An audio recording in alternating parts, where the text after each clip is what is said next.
the environment. But the bottom line is, without bees, we can't survive. And the byproduct of this process is sweet. Very sweet.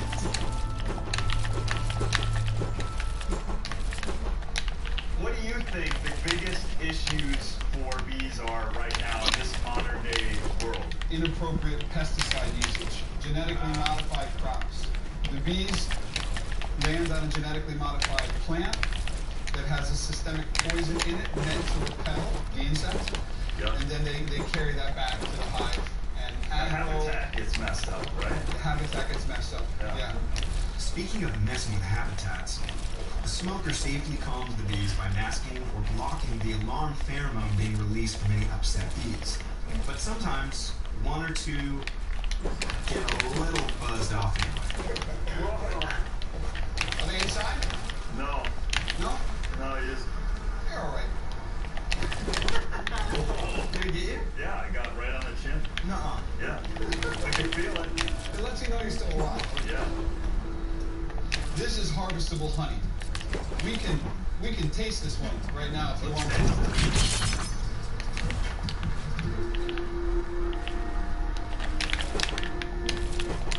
It's one of the weirder ways to do it.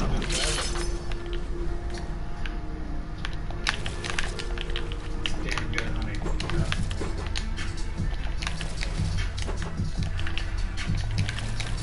Since bees are not around monocropping and if they're going to Central Park, do you think that these bees are technically happier and healthier than bees that are exposed to monocropping and pesticides? I will tell you, generally speaking, yes. I think that urban honeybees are much, much healthier than bees that are on monocrops. Wow, that's interesting. And I don't even think it can be argued otherwise. Well, how about like other environmental toxins, like heavy metals and pollutants in the air? Because you go, hey, you know, we're in New York, but what about pollution? Does that show up in the honey, or? No, there was a very good study done in France that compared honey from Paris versus honey from the countryside in France, and they found that the honey from Paris had fewer chemicals in it, and I believe that there was less spraying. Yeah. Everything's better in Europe. It's good to know that pollution has little to no direct effect on the bee's honey. But pollution still has a massive effect on people.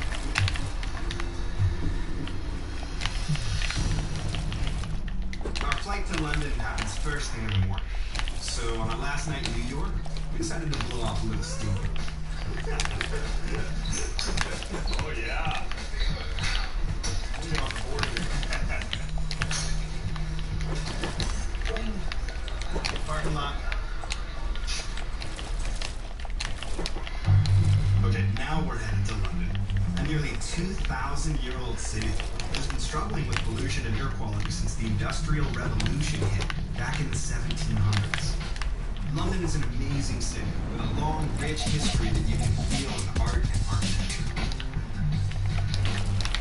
London's current population is estimated at about 8.8 million people, with another 30 million visiting every year.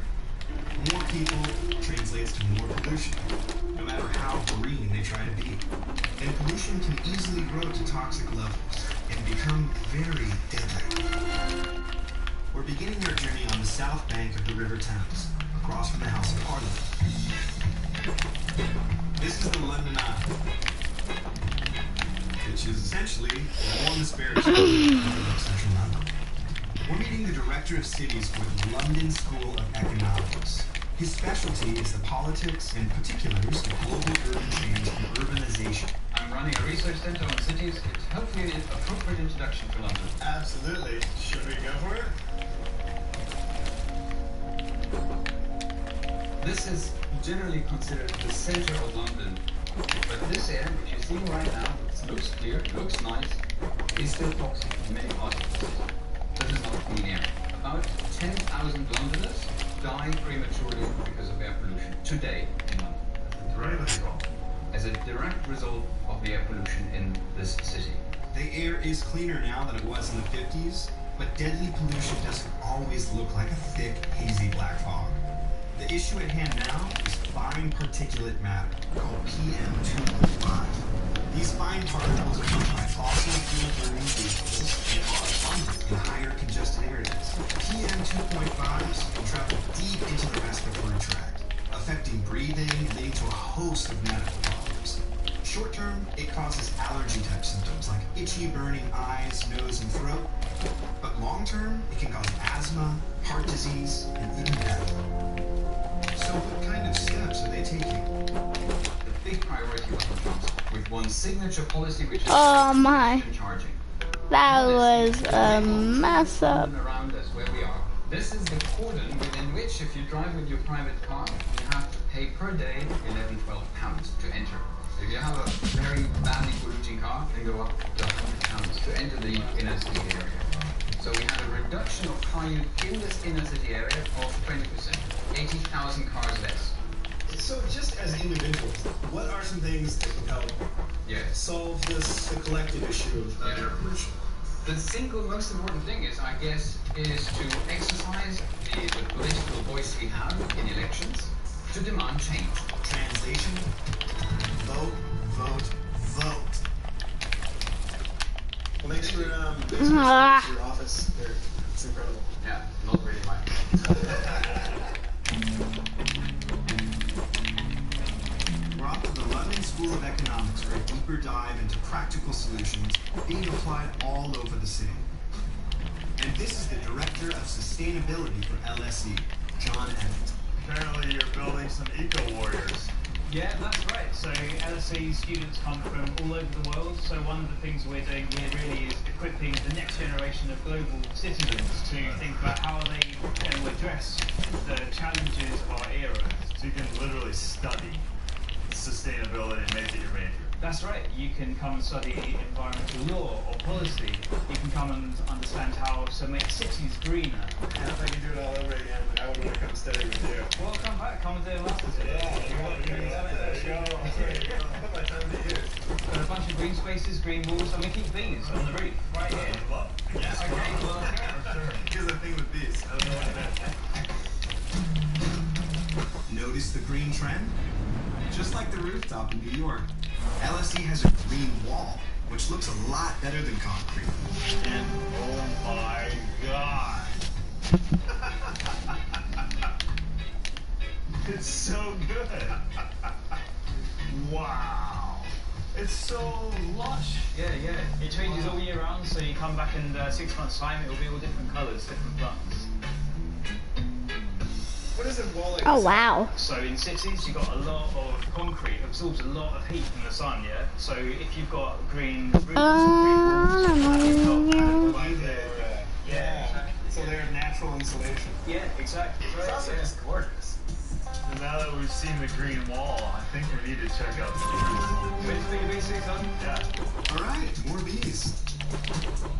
Time for the student dinner.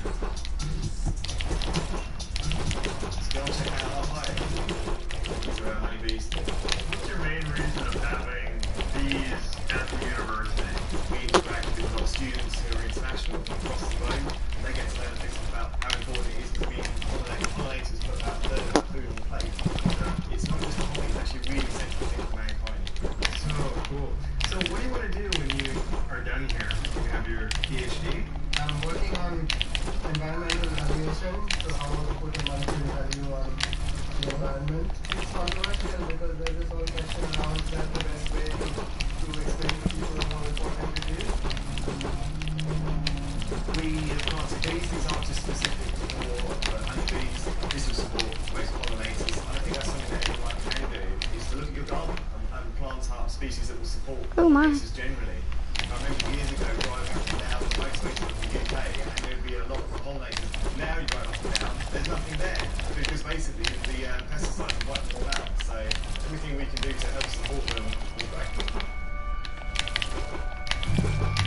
Obviously, not everyone's going to become a beekeeper, but almost anyone can get a plant or start a small garden to support their local bees. It's a simple solution to a real-world problem, and every little bit helps. So beautiful. When everyone tries to do a little, a lot can change. Now we're headed to an area near Stratford to see the tallest sculpture in the UK. the ArcelorMittal. It is super fast elevator too.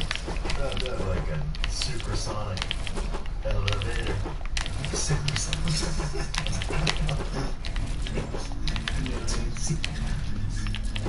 In 2012, I hate this structure was one. commissioned for the Summer Olympics.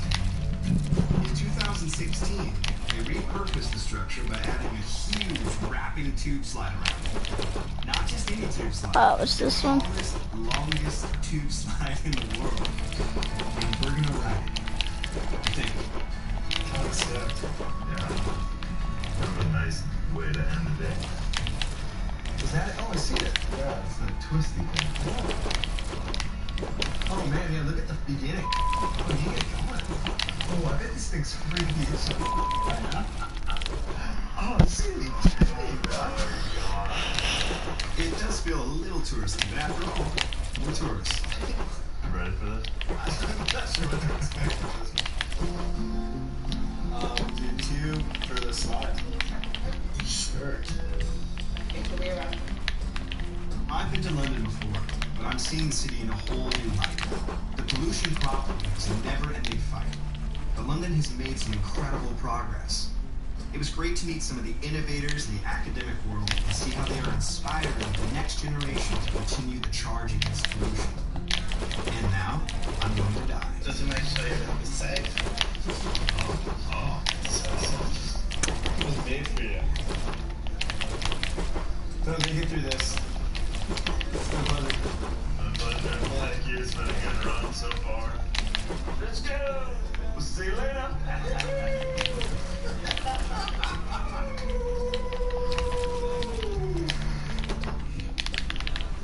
I don't know what my last words to be. Hi, Mom.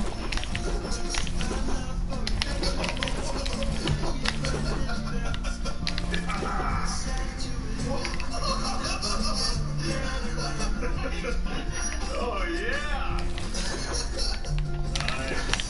It's up there in the middle. How crazy is that? Yeah, the middle is good. It's pretty cool. Alright, I'm gonna try this.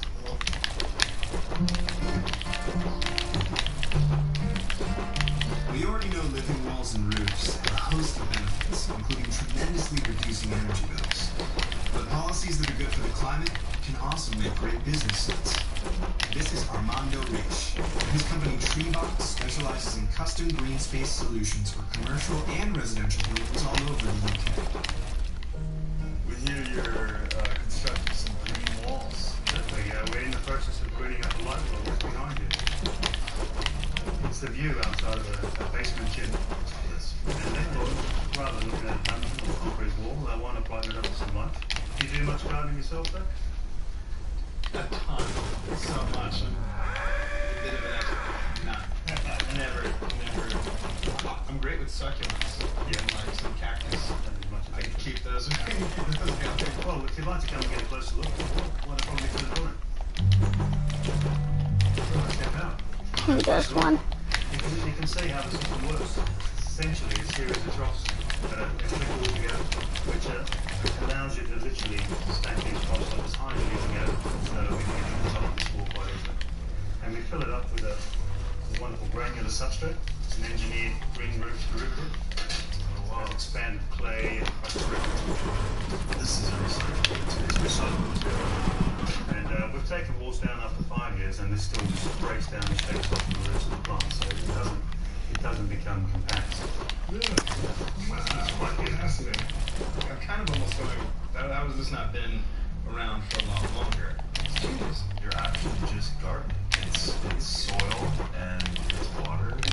So you could actually grow real food. Yeah, we field tomatoes, strawberries, all sorts of plants, even some radishes and small bulbous plants. Where there's space, add some plants.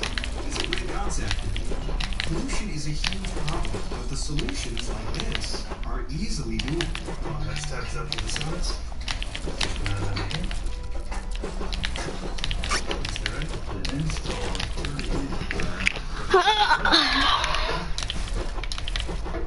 Let's put some plants in.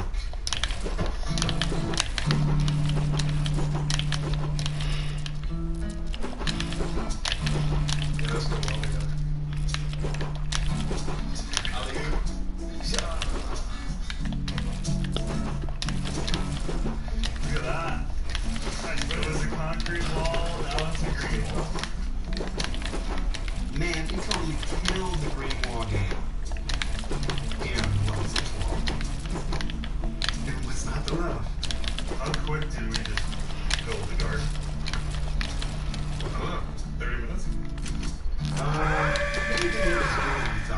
But thankfully, we are modernizing a little re-edit.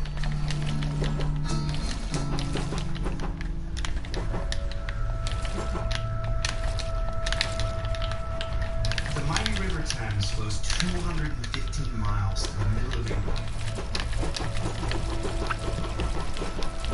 And is now one of the cleanest rivers through a major city in the entire world. And one group that helps maintain that level of cleanliness today is Thames 21. Thames 21 hosts river cleanups, where volunteers gear up to do battle with hundreds of pounds of garbage that have been carelessly littered across the riverbank.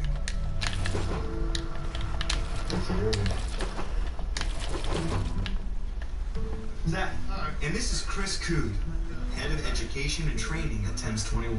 So you've come to see my river? Absolutely. London is a port city. This is the kind of the industrial working side of the river. You can just look ahead and just see the amount of rubbish that's just been trapped here behind these barges. What exactly are these barges? Oh, yeah, so they're concrete. They were made for the Second World War. They were used in the D-Day landings. In 1953, there was some severe flooding after storms. Flood defences were damaged. They were brought and sunk here to protect this area from flooding. And they've been sat here ever since. And while they're not pretty, they actually, these days, they're a really useful, hard surface that birds roost. The new threats which are emerging, we're seeing the plastic bottle is, 450 years to break down, but it doesn't rot, it just becomes smaller, and the smaller those pieces become, the easier it is for them to move through the food chain, and they come back to us. Yeah, but you can see plastic everywhere. Yeah. And often it's single use. You use it once, throw it away. You can't walk by it. I gotta pick it up. And look at how long has it been here? It's breaking that's down. already starting to break into pieces. That's getting in the fish. Yeah, and it will go into the water, and from there into the North Sea, and can spread beyond. Is there anything we can do to help out? I would love to put you to work if you're willing. Man, that's what we're here. Other volunteers, we'll put some wellies on you, some Wellington boots on you.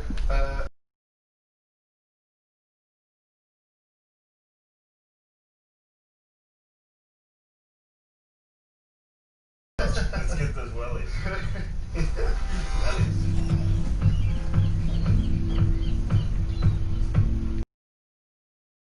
Over an average year, approximately 7,000 volunteers collectively remove 220 tons of garbage from the river.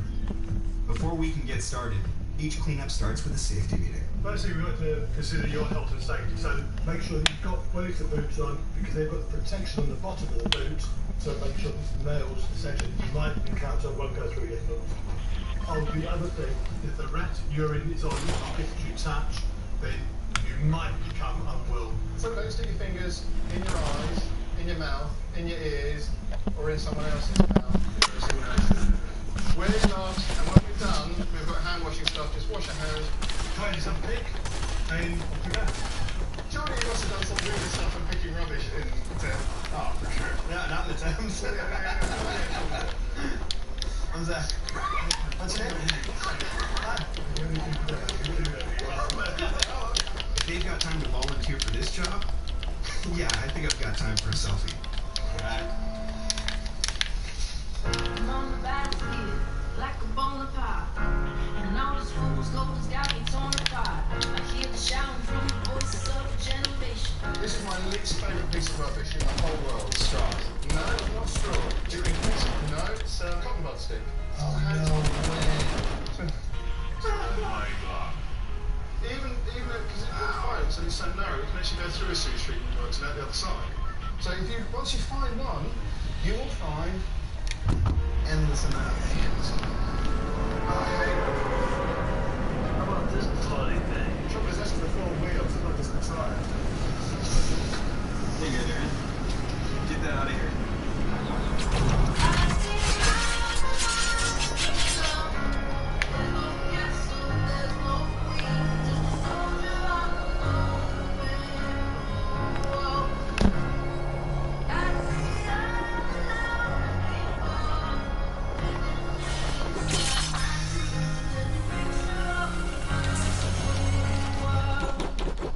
So, gents, time for you to head up. Well, There's so much more. it's overwhelming. It seems like an endless sea of garbage. We don't solve the problem doing this. We make a dent in the problem. It's kind of impossible to stop. It is. It's crazy to think that Earth really has no natural enemies other than people. But people problems call for people solutions, like using cotton swab or paper stems instead of plastic. Yeah, also tragedy is that, even if we get rid of our rubbish, still one of the main solutions we have to deal with. Dig a big hole in the ground, go to our rubbish and cover it up again. While our goal should be reduce, reuse, and recycle, in 2014, only 9.5% of plastic used in the United States through the reuse of things like straws, bags. You're not good 1v1 me. Really the most effective solution. Go. Next time Go. we enjoy from central London, looking at those views of Big Ben, memories all flowing downstream. If we all made that one small adjustment today, imagine how healthy our environment could be in a decade. See you later. See you guys. Good job. Thank you. Well, that was good. Kind of overwhelming, you know? It's just shocking. It's through the system. Like, where is that littering? It seems like a lot of it was flushing down the toilet. Yeah. And the single-use stuff is really the one-use water bottle and the straws and... Yeah. When you actually take any form of action to go out and deliberately try and make a difference, you see it. I mean, that was tedious. You could just stand and not move, and you could not clean up a single square foot around you. There's too much trash. And the smaller the piece, the more dangerous.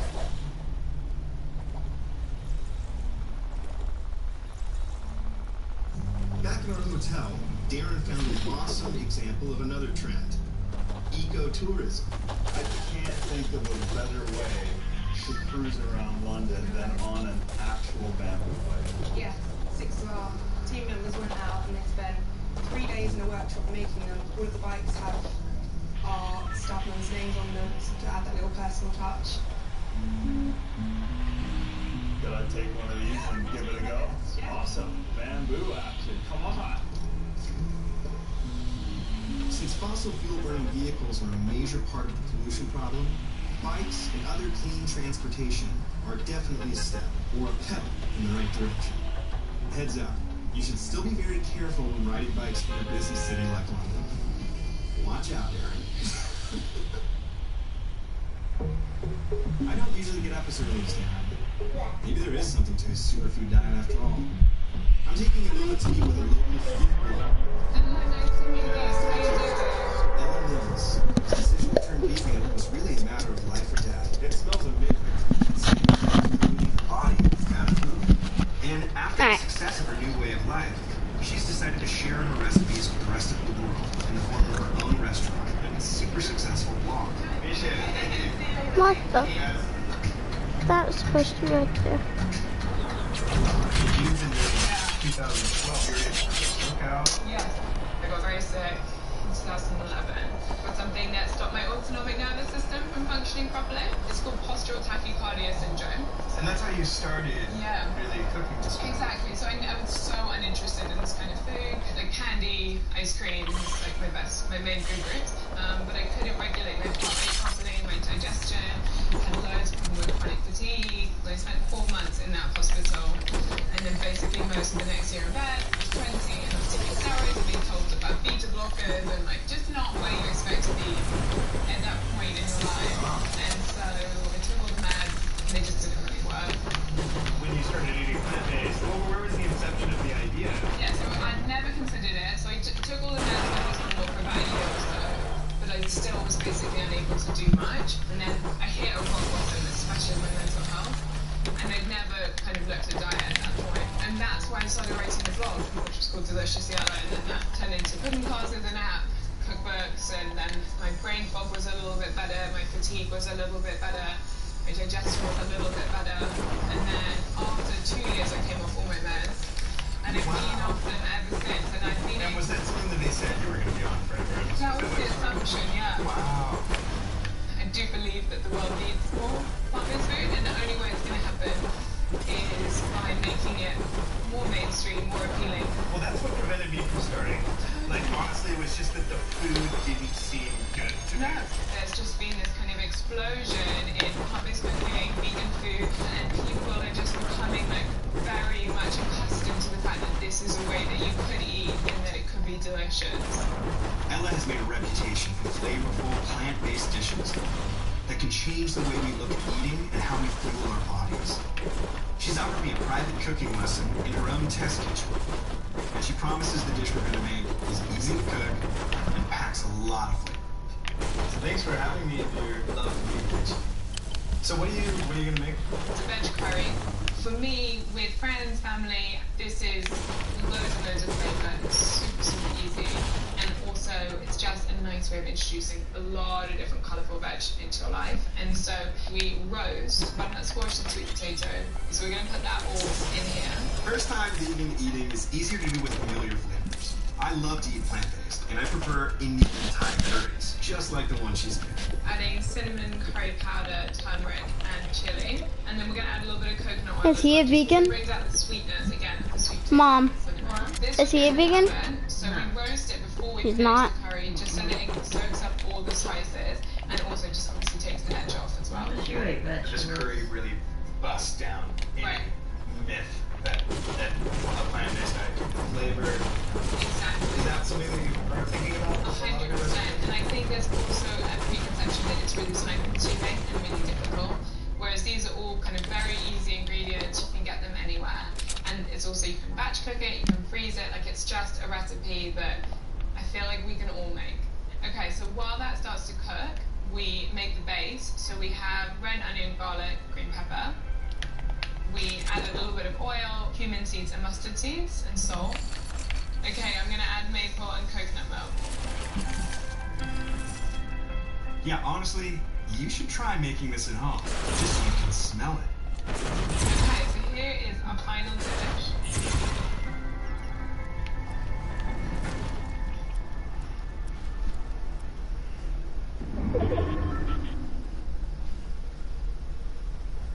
It's delicious. It's unbelievable. It's got a lot of flavor, right? A ton of flavor.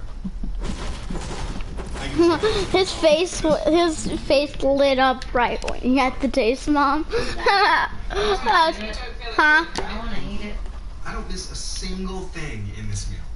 So later today, He said what? we're going to eat with. Did he say he didn't? Tonight we have like a Mom? chef's table. Amazing. Would you like to come along? Yes, I would love to. Yes, let's do Amazing. it.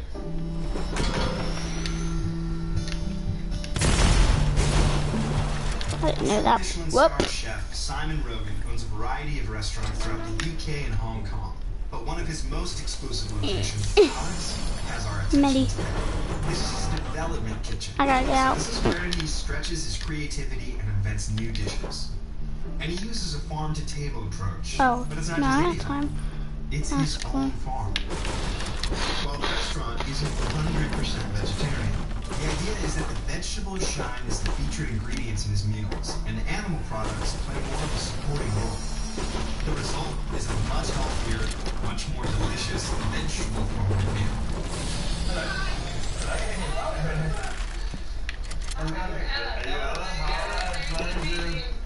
But today, he's preparing an all-plant-based dining experience just for us. Welcome, Simon. How are you doing? Welcome to Alice. Got a millet and cauliflower croquette.